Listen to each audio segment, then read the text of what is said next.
രാജ്യത്തിൽ വമ്പൻ മാറ്റത്തിന് കളം ഒരുക്കുന്നു എന്ന് പറഞ്ഞാൽ നിങ്ങൾ വിശ്വസിക്കുമോ?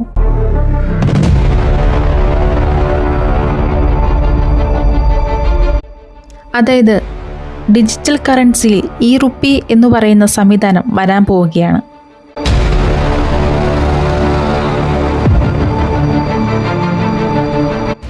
നമ്മൾ പേപ്പർ നോട്ട് എന്ന് വിശേഷിപ്പിക്കുന്ന റുപ്പി ഇനി ഇല്ലാതാവുകയാണ്.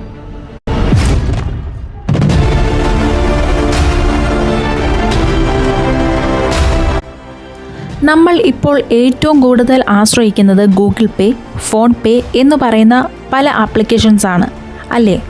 ഡിജിറ്റൽ കറൻസിയിൽ ഇ-റുപ്പീസ് എന്ന് പറയുന്ന സംവിധാനം വരാൻ പോവുകയാണ്.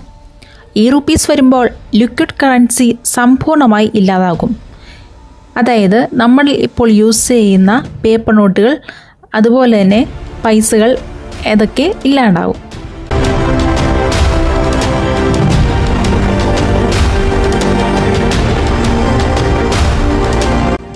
അതായത് കുറച്ചും കൂടി ക്ലിയർ ആയിട്ട് പറയുകയാണെങ്കിൽ ഒരു പാവപ്പെട്ടവൻ്റെ കയ്യിൽ പോലും പേപ്പർ നോട്ട് ഇല്ലാതാവുകയാണെന്നാണ് പറഞ്ഞു വരുന്നത്.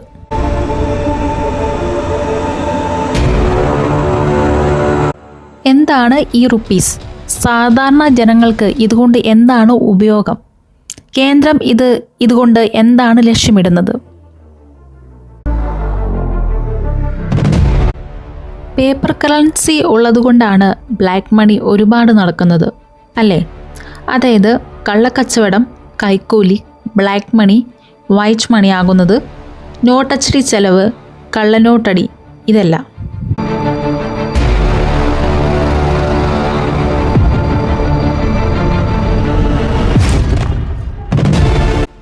അതായത് ഇനി വരാൻ പോകുന്ന ഇ-റുപ്പി സംവിധാനത്തിന് ഇൻ്റർനെറ്റ് ആവശ്യമില്ല. 3 വർഷത്തിനുള്ളിൽ ഇന്ത്യയിൽ എല്ലായിടത്തും ഈ കാര്യം നടപ്പിലാക്കും. ഇതിലൂടെ പൈസ ട്രാൻസ്ലേറ്റ് ചെയ്യാനായിട്ട് നമുക്ക് ഗൂഗിൾ പേ, ഫോൺ പേ ഒന്നും ആവശ്യമില്ല. ഒരു സാധാരണ ഫോൺ മതിയാകും. ബാങ്കുകാർ നമുക്ക് ഒരു വാലറ്റ് തരും, ഒരു പേഴ്സ് പോലെ. അതിൽ തന്നെ തുടക്കത്തിൽ അവർ ഒരു പരിധി നിശ്ചയിക്കും. 5000 രൂപ വരെ ഇൻ്റർനെറ്റ് ഇല്ലാതെ ട്രാൻസ്ലേഷൻ ചെയ്യാൻ പറ്റും. പിന്നീട് ക്രെഡിറ്റ് കാർഡിൻ്റെ പരിധി കൂട്ടിത്തരുന്നത് പോലെ ഇതും കൂട്ടിത്തരും. ഇതിനകത്ത് നമുക്ക് നോട്ടുകൾ കാണാം, 10ൻ്റെ, 20ൻ്റെ, 50ൻ്റെ അങ്ങനെ. ഇതൊരു പേഴ്സ് പോലെ അടുക്കി വെച്ചിരിക്കുകയാണ്. 50 രൂപയാണ് കൊടുക്കുന്നതെങ്കിൽ ക്ലിക്ക് ചെയ്താൽ മാത്രം മതി. സോ പേഴ്സ് കൊണ്ട് നടക്കുകയും വേണ്ട, സൈബർ തട്ടിപ്പ് പേടിക്കുകയും വേണ്ട. ഈ ആപ്പ് ഓപ്പൺ ആക്കണമെങ്കിൽ നമ്മുടെ thumb impression and I scanning വേണം. അതുപോലെ തന്നെ മറ്റു ചില പ്രൊട്ടക്ഷൻ കൂടി ഇതിൽ വരുന്നുണ്ട്. ഈ ഗൂഗിൾ പേയും ഫോൺ പേയും ഒന്നും ഇല്ലാതാകുന്നില്ല. അതിന് അതിൻ്റേതായിട്ടുള്ള പർപ്പസ് ഉണ്ട്. അതായത് ഇപ്പോൾ ഗൂഗിൾ പേ എന്ന് പറയുന്നത് ഓൺലൈൻ പ്ലാറ്റ്ഫോമായി മാറുകയാണ്, കച്ചവടം ആയി മാറുകയാണ്. അതിലൂടെ നമുക്ക് എന്ത് വേണമെങ്കിലും പർച്ചേസ് ചെയ്യാം.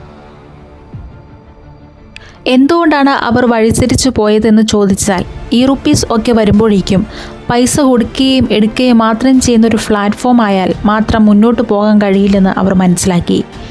സോ ഇ-റുപ്പീസ് വരുമ്പോഴേക്കും ആമസോൺ, ഫ്ലിപ്കാർട്ട് പോലത്തെ ഒരു മേഖലയാണ് എന്ന രീതിയിൽ അവരുടെ ബിസിനസ് വളർത്തണം. എങ്കിൽ മാത്രമേ അവർക്ക് മുന്നോട്ട് പോകാൻ കഴിയുകയുള്ളൂ. പേപ്പർ കറൻസി ഇല്ലാത്ത കാലം ഇന്ത്യയിൽ വരുന്നു. ഇനി പേപ്പർ കറൻസി ഇല്ല. 3 വർഷത്തിനുള്ളിൽ നോട്ട് ഇല്ലാത്ത കാലമാകും. ഇനി ഇന്ത്യയിൽ വരാൻ പോകുന്നത് ഇ-റുപ്പീസാണ്. ഇ-റുപ്പീസ് നമ്മുടെ രാജ്യത്ത് വരുന്നതുകൊണ്ട് നിങ്ങളുടെ അഭിപ്രായം എന്താണ്? നിങ്ങൾക്ക് പഴയ നോട്ടാണോ ഇഷ്ടം, അതോ ഇ-റുപ്പീസ് വരുന്നതാണോ ഇഷ്ടം? പ്ലീസ് ഈ വീഡിയോയ്ക്ക് താഴെ ഒന്ന് കമൻറ്റ് ചെയ്യണേ. അപ്പോൾ എൻ്റെ ഒരു വീഡിയോ നിങ്ങൾക്ക് ഇഷ്ടപ്പെട്ടിട്ടുണ്ടെങ്കിൽ എനിക്കൊരു ലൈക്ക് തരിക. അതുപോലെ തന്നെ ഇതുപോലെയുള്ള ഇൻഫോർമേറ്റീവ് വീഡിയോസിനായിട്ട് എൻ്റെ ചാനലൊന്ന് സബ് ചെയ്യുക. കൂടാതെ ബെല്ലൈക്കൺ കൂടി ക്ലിക്ക് ചെയ്യുക. എങ്കിൽ മാത്രമേ ഞാനിടുന്ന നെക്സ്റ്റ് വീഡിയോ നിങ്ങൾക്ക് ലഭിക്കത്തുള്ളൂ. See you soon. Bye bye.